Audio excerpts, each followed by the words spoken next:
también debería grabarla. A veces, una vez he grabado dos clases, en una me quedó bien y en la otra me quedó una cuestión rara con M4U, pero no tenía video, me quedó el chat aparte, entonces no hay problema con grabar la clase, ningún problema. ¿Ya? Bien, vamos a continuar entonces, muchachos. Estábamos viendo una serie de diapositivas. Voy a volver sobre esas diapositivas, que son, esto es lo que estábamos acá. Voy en eucariontes, a recordar esta parte, ahí está. Habíamos estado hablando nosotros de las regulaciones en eucariontes, decíamos que la regulación en eucariontes es mucho más compleja que en procariontes.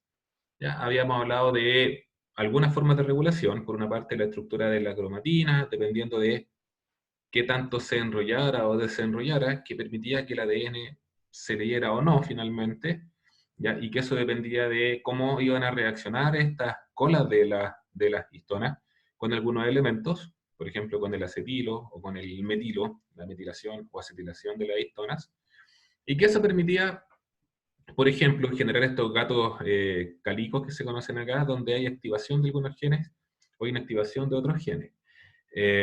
Dependiendo, insisto, en la acetilación del ADN.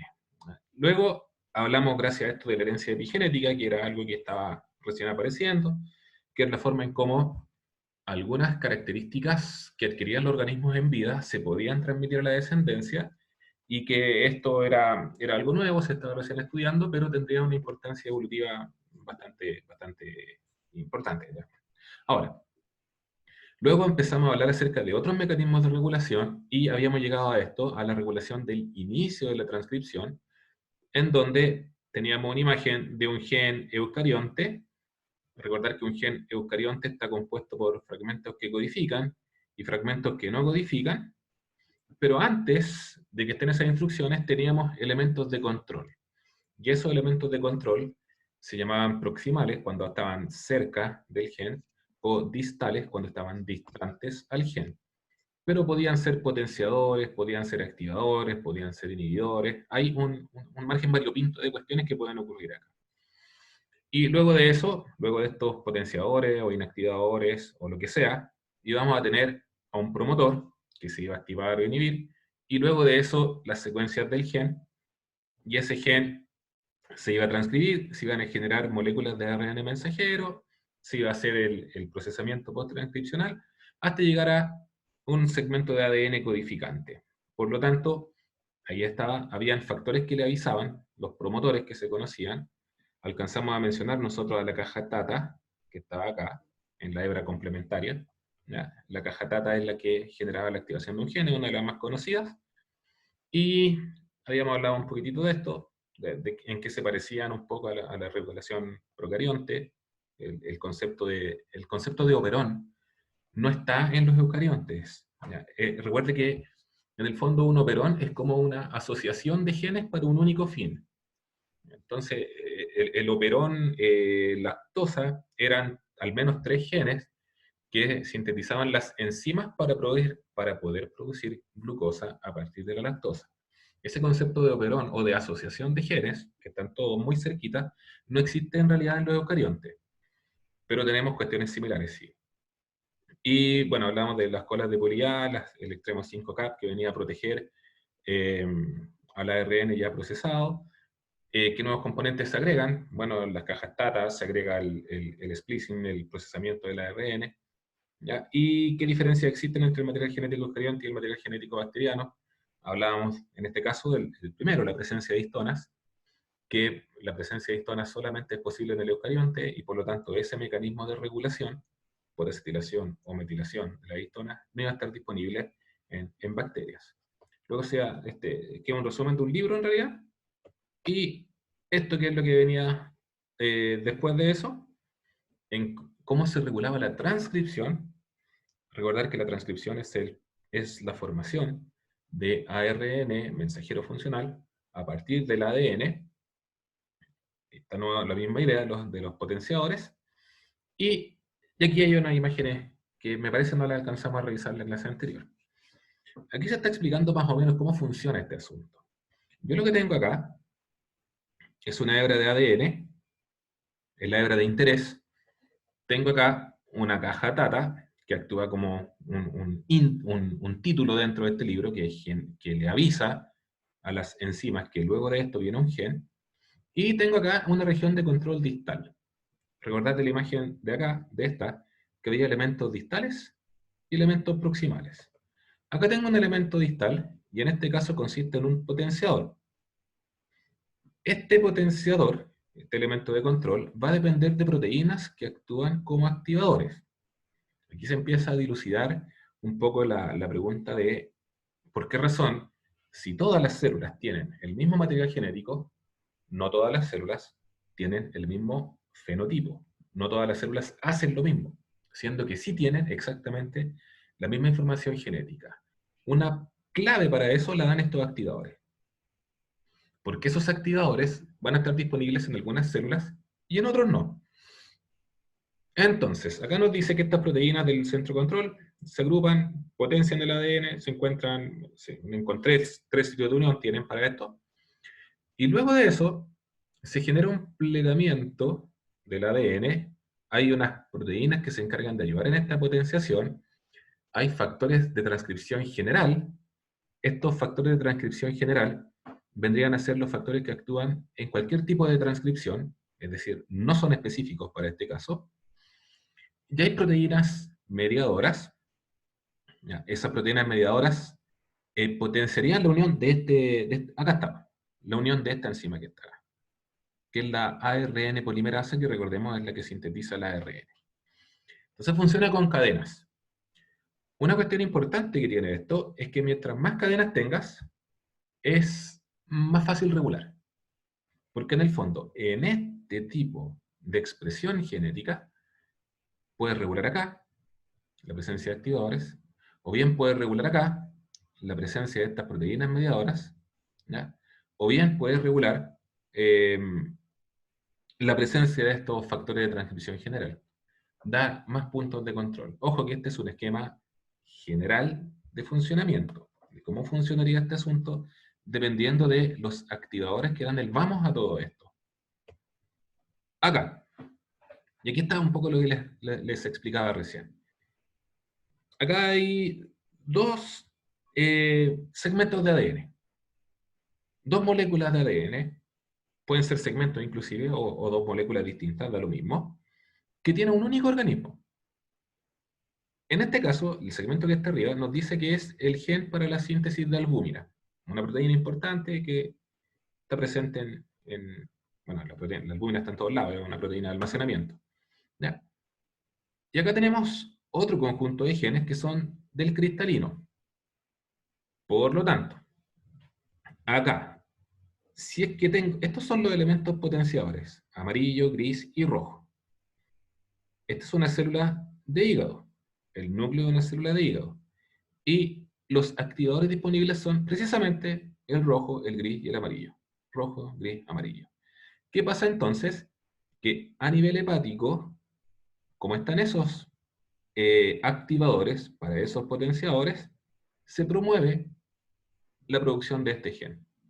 O sea, a nivel de las células del hígado se expresa el gen para la albúmina.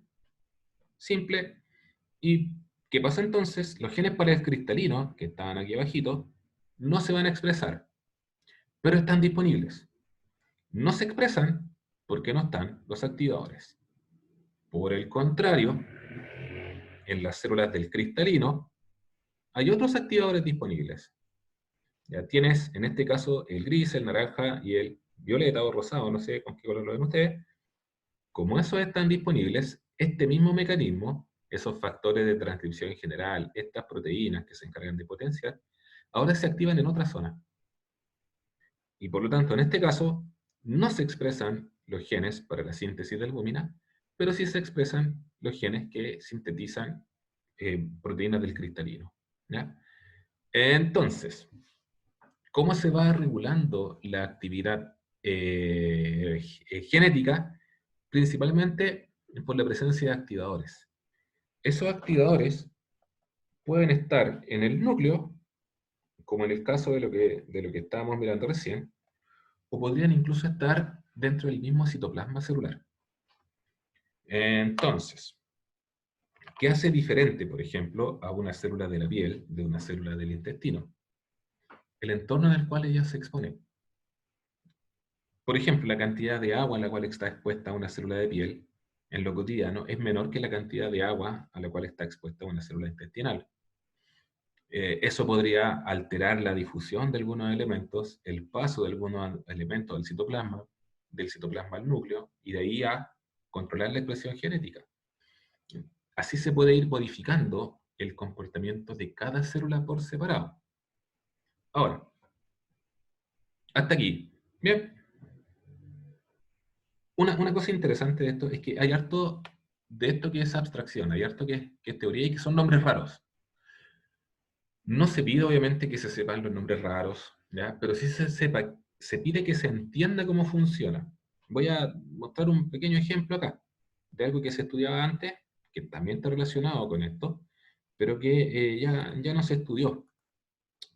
Por ejemplo, sea esto un cigoto, ¿ya? Nosotros sabemos que el cigoto, la primera célula, se empieza a dividir de inmediato. Por lo tanto, a partir de esta única célula, después vamos a tener dos células. ¿Ya? Este cigoto entonces se va a separar y va a formar dos células distintas. Ahora bien, una pregunta que uno puede hacerse es, ¿esas células son perfectamente iguales o no? Nosotros los profesores, ¿ya? En segundo medio, cuando se ve este tema, decimos que son iguales, que son clones, porque aquí ocurrió mitosis.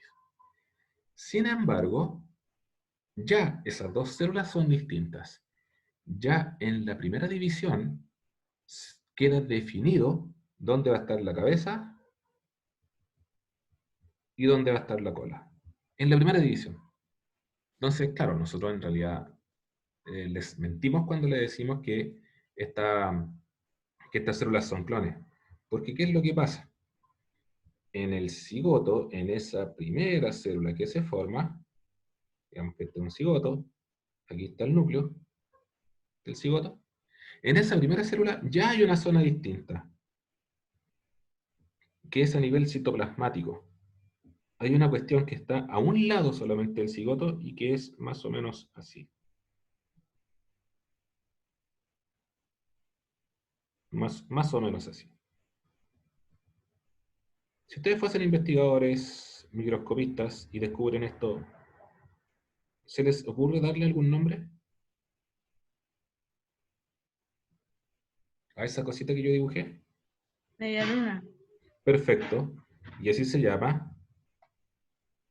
¿Y media luna qué le pondrías tú? Gris. Perfecto. Se llama exactamente así. Se llama media luna gris.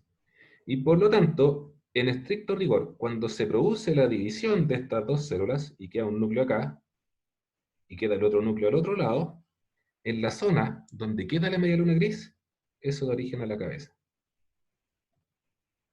En cualquier organismo. ¿Cómo? Bueno, porque la media luna gris está compuesta por algunos marcadores, que esos marcadores después pueden llegar hasta el núcleo, ¿ya? Y en el núcleo van a activar genes de tal manera que los eventos que se van a desarrollar en esta zona van a ser distintos a los eventos que se van a desarrollar en esta zona.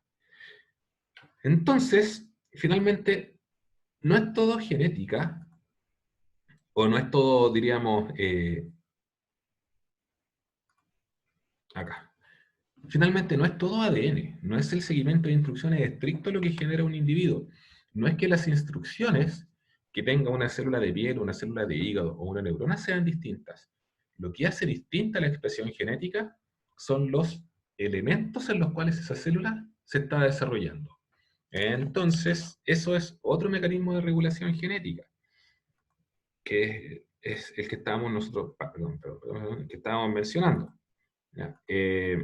Sigamos con lo que estábamos viendo. Entonces usted dijo, lo que hace distinta la expresión genética, ¿qué era? Normalmente son los elementos, las proteínas o algunos potenciadores que están presentes en el citoplasma o en el núcleo, en el interior del núcleo. ¿Ya? Ya. Eso es lo que hace distinta la expresión, porque recuerde que los genes son los mismos, las instrucciones son las mismas, exactamente las mismas. ¿Ya? Ahora, lo que les decía hace un ratito, no existe el modelo Operon, como en las bacterias, en donde hay 3 genes que son secuencias, que se codifican prácticamente en el mismo ARN, sino que aquí los genes que tienen funciones similares se encuentran cerca, dentro del mismo segmento, pero tienen sus propios activadores. En el modelo del operón, recordemos que había un interruptorón que se activaba y se codificaban de inmediato los 3 tipos de ARN. Acá no funciona de esa manera. Por ejemplo, a ver, déjame ver el modelo del operón. Lo tengo acá. Para ver esa imagen, para que se entienda mucho mejor. Aquí está, procariontes. Aquí sí. Ahora sí. Esa. Ahí estábamos con esta. Quiero la otra.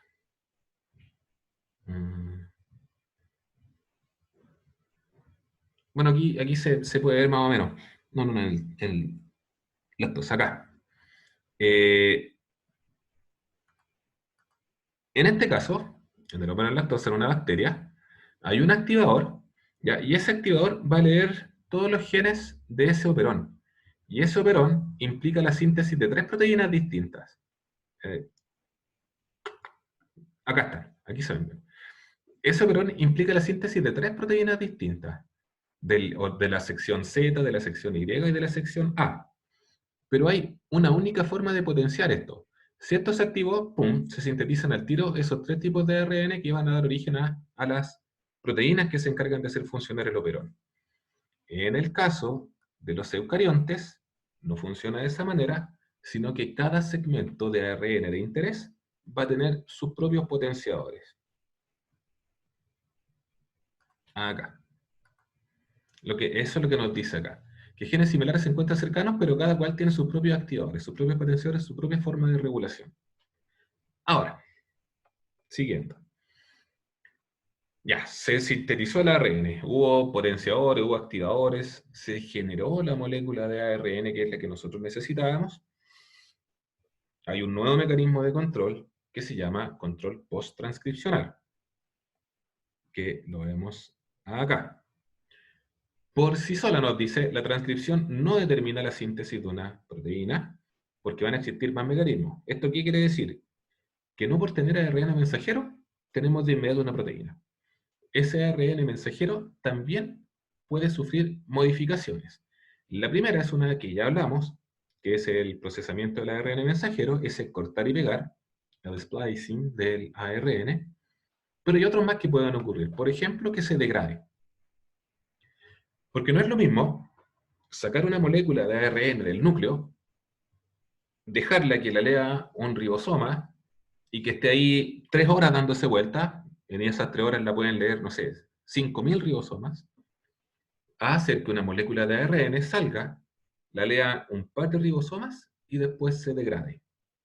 Obviamente que en el primer caso la síntesis proteica va a aumentar bastante, pero en el segundo caso la síntesis de proteínas va a ser mucho menor porque la disponibilidad del ARN mensajero fue menor también. Entonces, ahí tienes otro mecanismo para regular, dándole una mayor velocidad a la degradación del ARN. Lo otro que puedes regular es el inicio de la traducción, es decir, regular la forma en cómo los ribosomas se encargan de hacer la traducción. Voy a dibujar eso porque no lo hemos visto todavía en el común, tampoco no hemos visto los mecanismos de la traducción, ¿ya? Pero la cosa funciona más o menos así.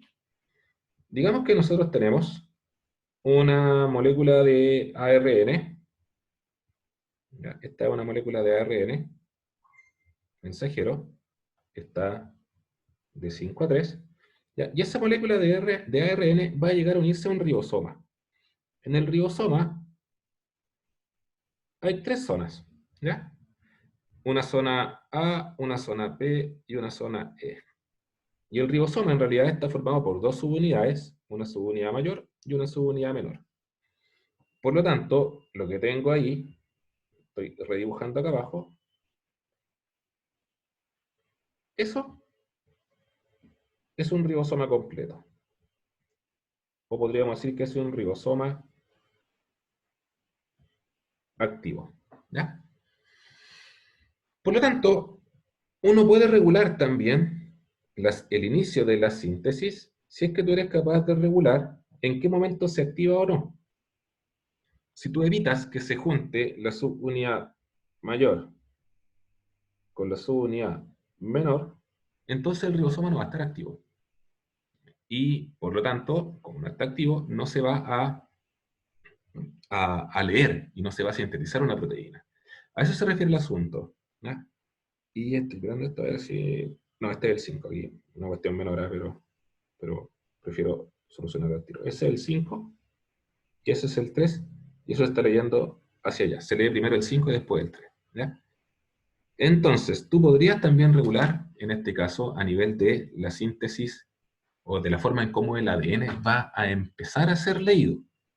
Ahí tienes otro mecanismo de regulación.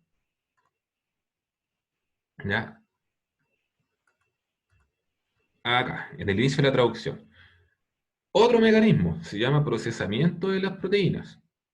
Es decir, que las proteínas que se forman pueden estar bajo una forma activa o no. Porque hay proteínas que son de estructura cuaternaria, que se llama, que son en realidad unión de varias cadenas menores de proteínas. Si tú no permites que se unan esas tres, entonces no funcionan.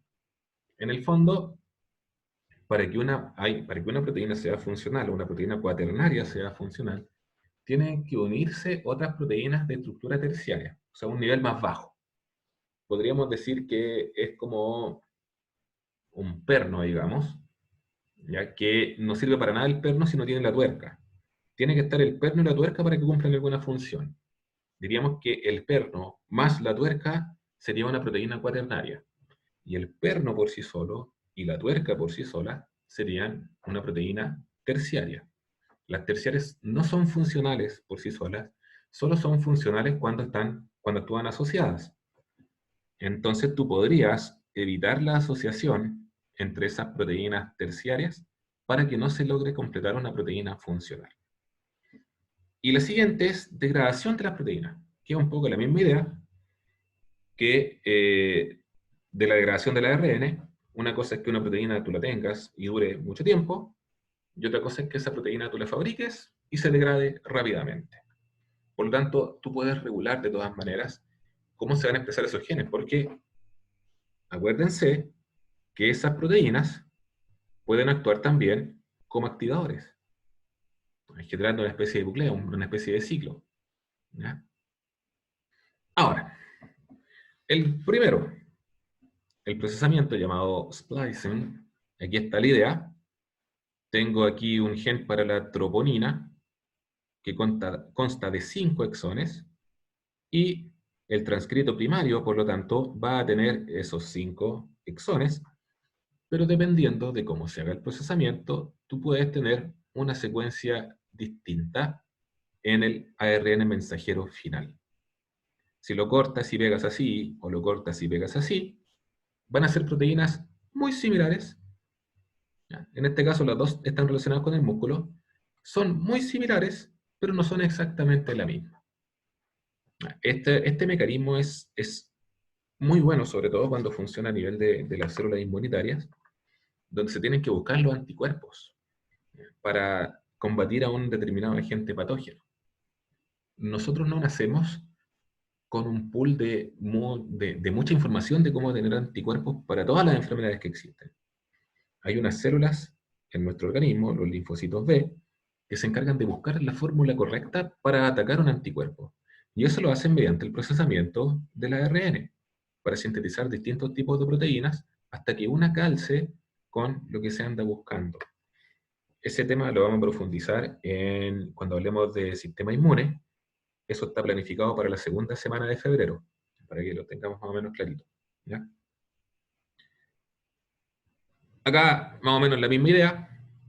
Tenemos ARN premensajero y ARN después de realizados los cortes para tener el segmento codificante.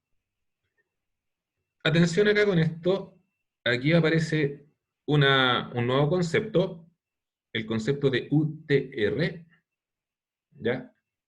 UTR significa región no traducida, esa es la idea, es decir, son segmentos que no se van a leer finalmente. De hecho, el segmento codificante es desde después del UTR-5 hasta antes del UTR-3, ¿ya? Es importante entonces considerar porque estos segmentos, los segmentos UTR, son importantes en la degradación rápida del ARN, ¿ya? Y aquí está la forma en cómo se hace el splicing. Se hace mediante unas proteínas, se llaman Small Nuclear Ribonucleic Protein, o sea, son como proteínas pequeñas del núcleo de ribonucleico, una cuestión así. Es un nombre medio raro, ¿ya? Pero esas proteínas lo que hacen es generar asas, o sea, toman, lo tiran para acá, lo toman, lo tiran para acá, generan un asa, y esa asa la cortan. Y eso pasa a ser el intrón, y unen los cabos rojos que se ven acá, y pasan a ser el exón, ¿ya? Y esto permite explicar en parte la mayor cantidad de proteínas que nosotros podemos sintetizar, porque nosotros tenemos aproximadamente 30.000 genes en nuestro genoma, pero somos capaces de sintetizar un abanico mucho más amplio de proteínas. Y eso se logra porque nosotros somos capaces de modificar estos segmentos y generar segmentos distintos a partir de un único gen o de un único transcrito primario. Y acá está lo que les decía. Las zonas UTR. Estas se relacionan con la degradación del ARN. ¿Ya? Las zonas UTR sirven de protector una vez que se desprendan los extremos del ARN mensajero. Recordar que, mm, como parte del procesamiento, al ARN se le agrega el extremo 5-cap y se le agregan las colas de poli-A. Una vez que se remueven estos, quedan las zonas UTR. Y esas zonas UTR actúan como una segunda barrera protectora, ¿ya? Por lo tanto, dependiendo de la extensión, se va a permitir que el ARN mensajero tenga una mayor duración en el citoplasma y por lo tanto se pueden sintetizar más o menos proteínas, ¿ya? Bien, ahora, el otro nos dice regulación del inicio de la traducción. Estas proteínas se unen a la región UTR, evitando que el ARN mensajero se una a los ribosomas, el dibujito que le hice yo. Como el ARN no se puede unir a los ribosomas, entonces no se puede generar la síntesis del ADN, de la proteína, ¿ya? Entonces, ahora, acá hay una cuestión interesante, nos dice que hay factores ambientales que pueden iniciar la traducción dependiendo de las condiciones ambientales. Entonces, hay algunas algas que son capaces de sintetizar las proteínas necesarias para hacer fotosíntesis. Y están trabajando todo el día. Haya o no haya luz. Para cuando la luz llega, el ARN ya lo tienen sintetizado. Y como ya lo sintetizaron, entonces rápidamente se sintetizan las proteínas que se van a encargar de capturar esa energía luminosa y producir carbohidratos. Entonces, estos mecanismos de regulación también tienen esa particularidad que permiten nuevamente mejorar la eficacia en este caso de la fotosíntesis.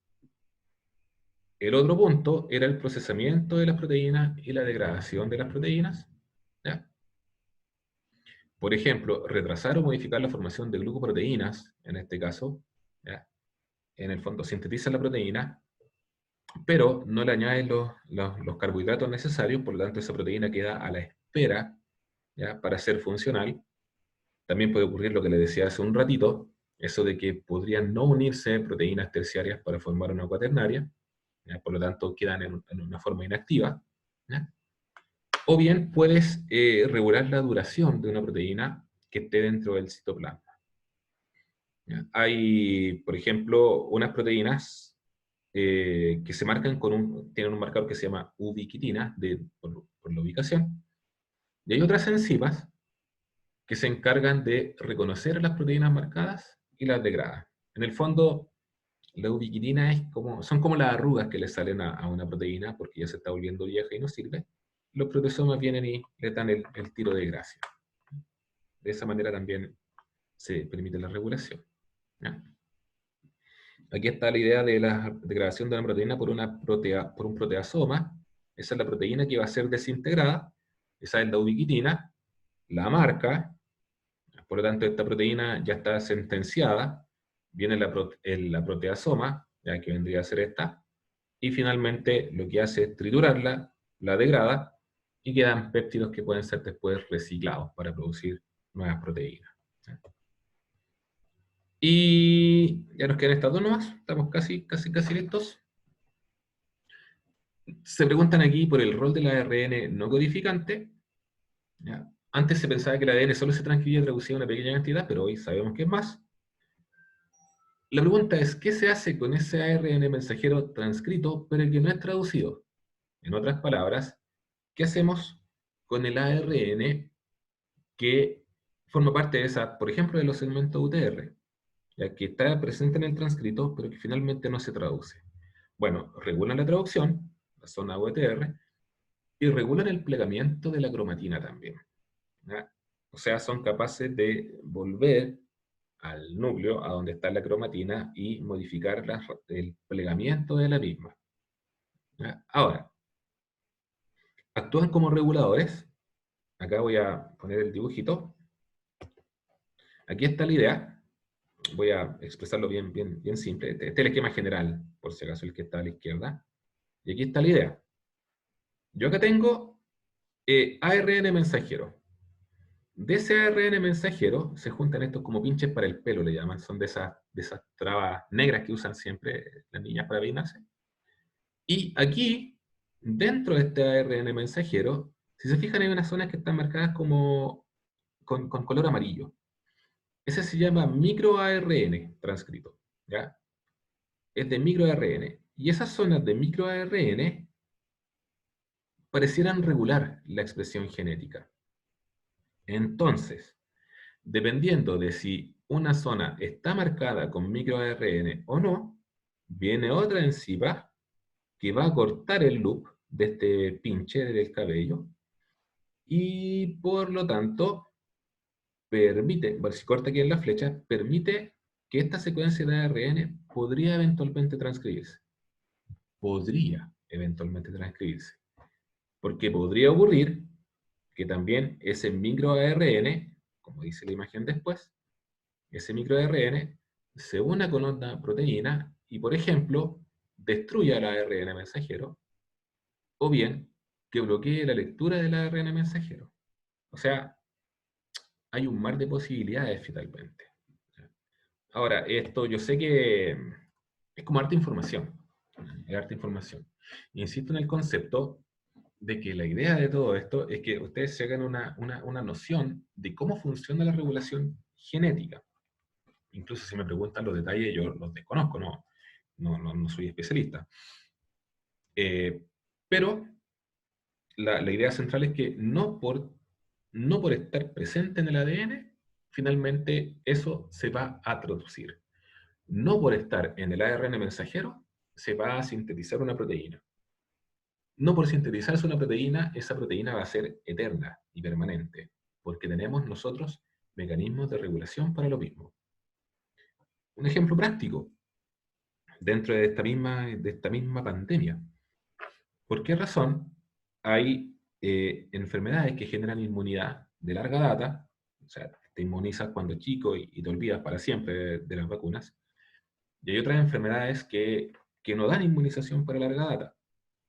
En parte, eso se debe a que el virus va cambiando, lo que pasa con el virus de la influenza, que todos los años tenemos que vacunarnos, pero también en parte porque los anticuerpos que nosotros generamos pueden no ser permanentes.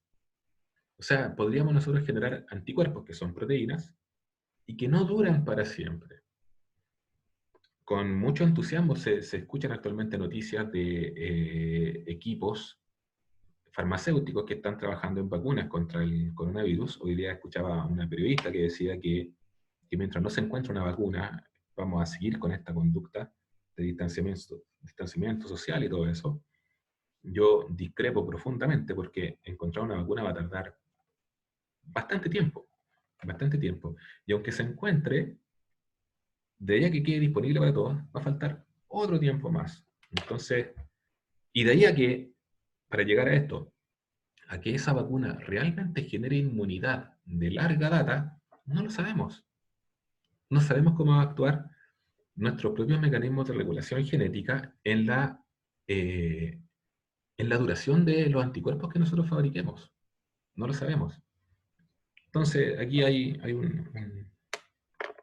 una especie de gran interrogante que hay que tratar de resolver. Pero, sin duda que a nivel genético se podría conseguir algo. Les voy a subir 3 archivos al Drive, o sea, al Classroom por ahora, todavía no nos cambiamos al Moodle por completo, con información respecto de esto. ¿Ya? Va a estar ahí un experimento, un texto, una lectura y una ficha informativa para que la siguiente clase podamos conversar de ello. Uno de esos es una pregunta que se hace sobre la presencia de un controversial gen que de repente se escucha, ¿ya? Y si es posible que nosotros asociemos, por ejemplo, algún fenotipo, algún rasgo fenotípico o conductual, con la presencia de un único gen. Esa es, por una parte, la lectura. La otra lectura es sobre cáncer. Entiendo que Gloria sabe bastante de cáncer, ella estuvo estudiando al respecto. Y sobre cómo la activación o inactivación de algunos genes son capaces de producir algunos tipos de cáncer. Y el tercero es una especie de resumen de lo que hablamos hoy día. ¿Vale? Voy a pasar la lista, muchachos, que en el fondo es una captura de Va a cortar mi pantalla. tele. Por eso, ahí alcancé a pasar la Nada. lista. Ahí estamos con la lista. Ya. Y nos ¿Me estamos puede viendo, mandar muchachos. este video de la clase? Sí, voy a ver que se me haya grabado bien y lo subo también al Classroom, ¿vale? Ya, Nos gracias. vemos, Ya, mister. chicos, que estén muy bien. Hasta luego. Chao, mister. Chao, chao.